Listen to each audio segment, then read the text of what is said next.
Have you ever wondered what a story would be like if it wasn't written by just one person, but was actually created live, moment by a whole group of people? Well, today, that's exactly what we're diving into. A dark fantasy that's unfolding in real time, called Thorns Among the Roses. Okay, so let's just drop you right into the middle of the action. You're in Portland, Oregon, at a concert, the music's blasting, everything's normal, and then the ground starts to heave under your feet. And this isn't just some little tremor. This thing is violent. It feels unnatural. The stage collapses. Buildings are literally crumbling. And believe it or not, this is just the beginning. So that insane, city-shaking moment? That's actually the climax of a chapter from Thorns Among the Roses, which is a tabletop role-playing game.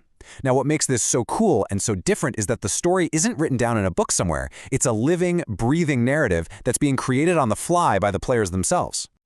At the absolute center of all this chaos is what's called a coterie, basically a small crew of newly made vampires.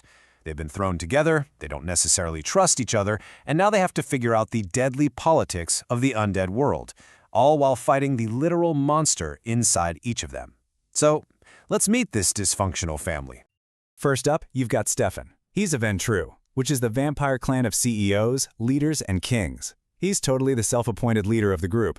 All business, all ambition.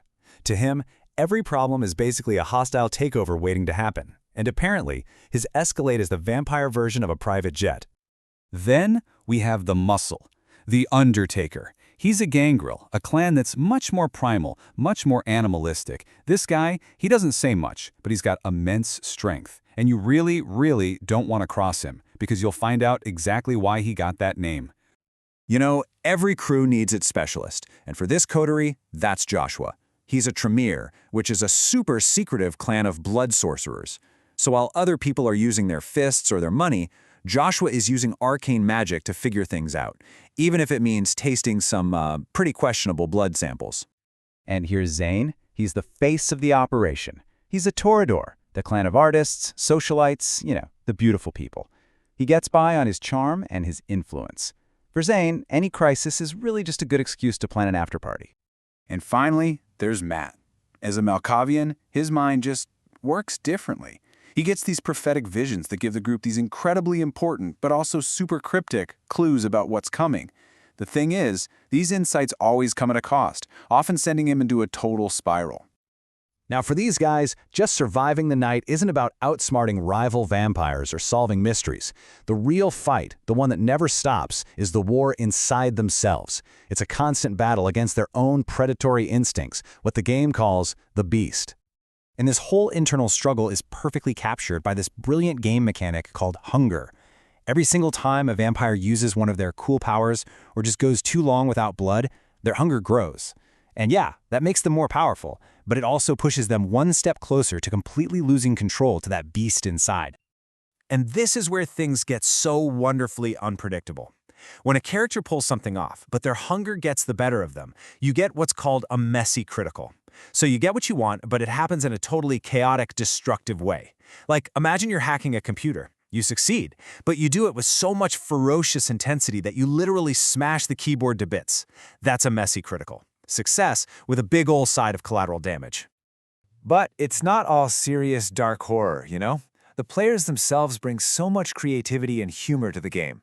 You'll be in the middle of this super tense discussion, and then you'll get these completely bizarre, out-of-character moments, like this one, which is actually about Australian birds. It's that mix of tones that really makes the story so much fun to follow. Okay, so let's get back to the story. After that crazy earthquake, our coterie figures out pretty quickly that this was no natural disaster. It was an attack. And as they start to investigate, the clues they find are just stranger than they could have possibly imagined. So they find themselves juggling all these different mysteries at once. There's a talking raven giving them cryptic warnings. They get attacked by were-hyenas. Yeah, were-hyenas. There's a new synthetic blood substitute that's shaking up the power balance. And somehow, it all seems connected to these old, forgotten tunnels under Portland.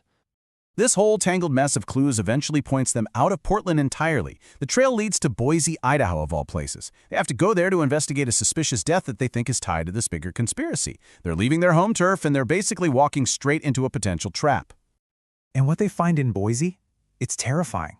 This conspiracy is way bigger than they thought, the enemies are way stronger, and the mission itself just puts this incredible strain on the whole group. The trust, that was already kinda shaky, it really starts to fracture under all that pressure. And then you get the breaking point. And it's not some monster or rival vampire that deals the biggest blow. No, it's a betrayal from within the group itself. They find out that the entire reason they're even in Boise was all based on a lie from one of their own. And this is the moment it all just explodes. They're in this cramped hotel room, and the Undertaker, the guy who values loyalty more than anything, he confronts Stefan, the leader who's been playing his own secret game. And that accusation, "You lied to me," it just hangs in the air like a death sentence. So the secret's out. Stefan totally manipulated them. He used the group, risked all of their lives, not for the team, but to settle a personal score. And with that one secret revealed, the trust that held them together is just gone. It's completely shattered, and the group implodes at the exact moment they need to be united the most. And that's where we leave them. They're broken, they feel betrayed, and they're surrounded by enemies. So the question is, can a group that was built on lies actually survive the night? Or are they going to tear each other apart before their enemies even get the chance?